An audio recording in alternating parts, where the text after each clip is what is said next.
Hello and welcome to Gardening at 58 North. So in this video I'd like to talk about variegation reversion on variegated plants. So this is quite a common issue on many variegated plants.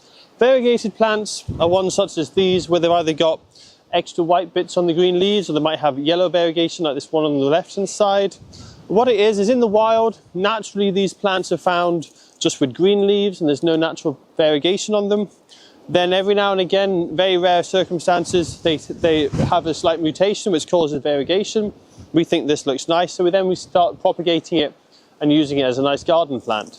But the problem is, under certain circumstances, a variegated plant can revert back to its natural form with just these green leaves. Now the reason this is an issue is because if you leave those green leaves, there's a lot more chlorophyll, a lot more energy producing parts of the plant that can make energy from the sunshine in the green leaves than there is in the variegated leaves. So the green part of the plant will grow much faster than the variegated plant. So if you were to leave this for several years, what would happen is the green section would take over and you'd be left with little to no variegated section of the plant. So if you want to keep that nice variegated colour, you have to come in as soon as you see any green growth and take it out.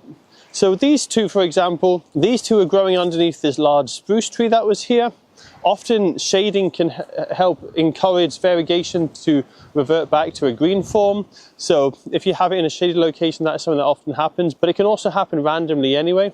So what you want to do is you want to find the green shoot and then you want to trace it back to where you see variegated growth coming out of it. So you go back as far as you can until you see variegated growth and then cut off that green growth.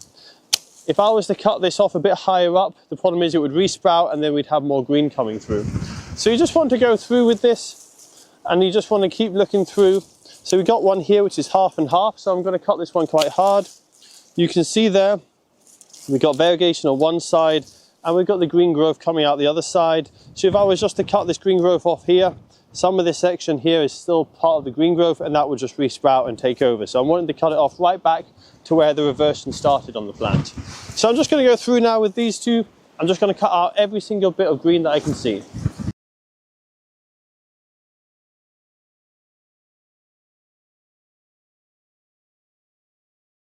So that's all the green reversion now taking out.